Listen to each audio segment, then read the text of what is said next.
So like most folks, the retreat for me was very productive and very interesting. Um, I think I've done this retreat maybe 2 times before, but it takes a few times, at least for me in my mind, to really get some traction with it. And so this time it was quite nice. I was very surprised at how I understood and have now more of a uh, notion of impermanence. That surprised me a bit. I mostly did the first one, body and feeling. The second one's feelings. So, but still, really, and I always wondered how to cultivate mindfulness of impermanence. And I tried to find that in books and asked different people, and it was kind of vague. But I think it's this, at least for me. That's what really has brought it to life for me, and is now kind of. I don't lose it so much like I used to. So that's very helpful. Um, I wanted to talk a little bit about mindfulness of feelings, which is the affective or feeling tone of experience. And so the three that we look at are pleasant, unpleasant, and neutral. And the first thing was to train myself to look at it as on a continuum instead of separate things. My mind wants to see things separately, but that's not helpful, especially off the cushion. This particular practice really has been so beneficial off the cushion, not as much on, I would say. And keeping them in mind, then I started to get more of the subtlety of each of these, which is so helpful and important because as my mind and then my feelings change over time, to be aware of kind of where they are on the feelings on this continuum is very beneficial. For the pleasant ones, if I don't watch them and keep them in check, then they so quickly go to attachment and grasping on to whatever. And for the unpleasant, certainly, then goes to anger and aversion, withdrawing, pushing away. So to get the flow of this was really helpful.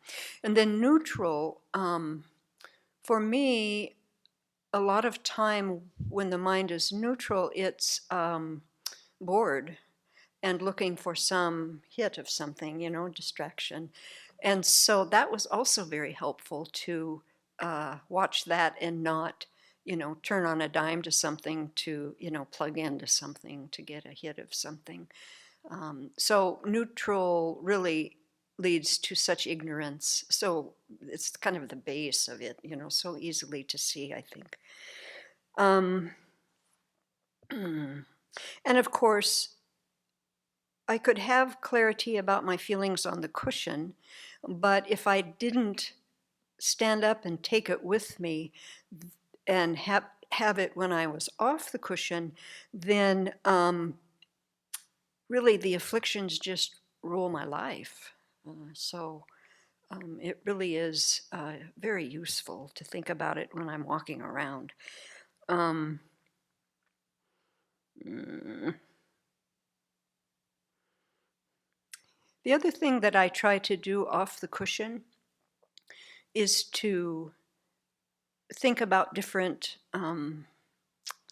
like bridges to keeping myself rooted in mindfulness and what I want to do in the day. And so, like in the morning when we first do our practice, when we set the 3 motivations, that's certainly one way to try to keep that motivation throughout the day.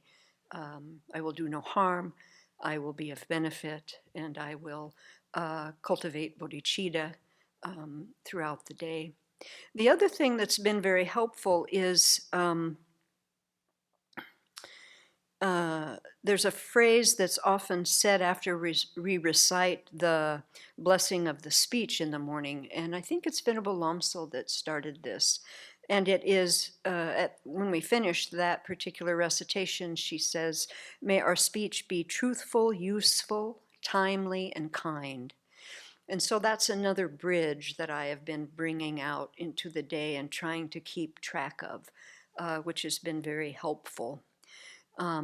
Again, in terms of the feeling tone of myself, of my mind, when I'm connected to being truthful, useful, timely, and kind.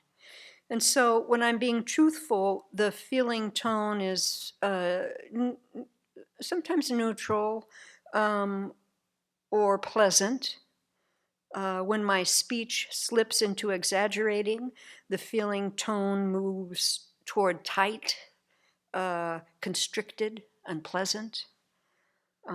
Same is true with omission, not saying something that I, should say. And of course, both of these examples are brought on about the mind that's focused on the 8 worldly concerns, at least in my experience. And so again, to get the nuanced, to feel what it feels like in my mind, in my body, when I go from pleasant too much, turned up too much, unpleasant too much, neutral, checked out, and then what do I want to do? It's very helpful, very helpful. The second motivation, may our speech be useful. I don't know, I think we could talk about this one for hours, but it does help me identify when my self-concern is stronger than my concern for others, which is a lot of the time, So I'm not very useful. But if I catch it soon enough, I can pivot from speech that I know will not be useful or helpful to others. So you may notice that I don't talk a whole lot. This is one of the reasons. I grew up in the family, my mom used to say, if you don't have anything nice to say, don't say anything at all. And so this is that.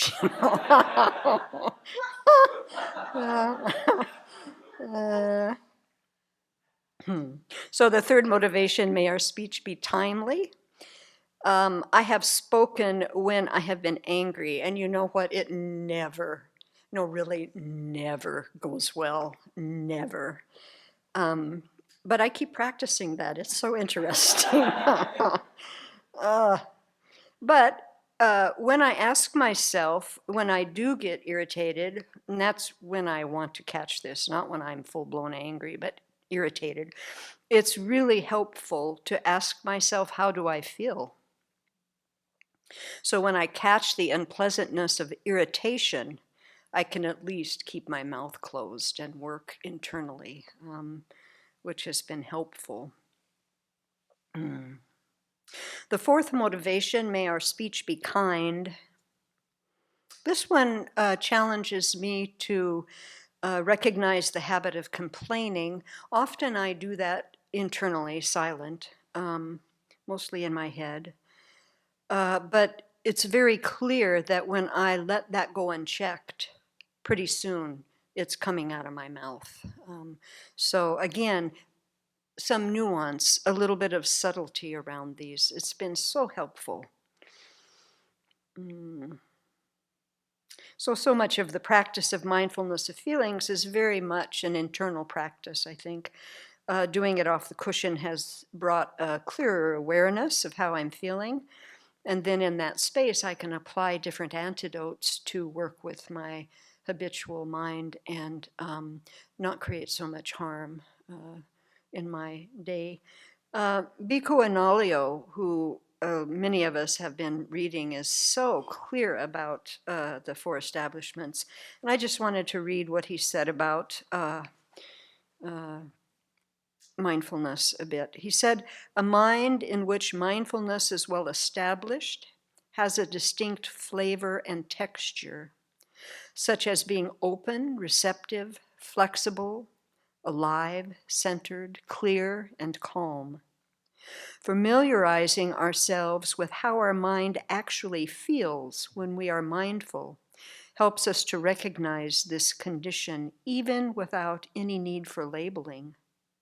It also enables us to realize quickly when we are about to incur a loss of mindfulness, when the mind just begins to close down, becoming a bit less receptive, slightly contracted, somewhat automatic rather than being really alive to what is taking place, no longer fully centered, somewhat unclear, and not as calm as earlier. Noticing such markers of an impending loss of mindfulness makes it easier to react swiftly and take the appropriate measures in order to become again properly grounded in the presence of mindfulness." That was so helpful to read that. So even though retreat is over, our practice is not. And so let's anchor our mindfulness in everything we do, and slowly, slowly we'll progress on this beautiful path to full awakening so that we will actually be able to benefit all beings.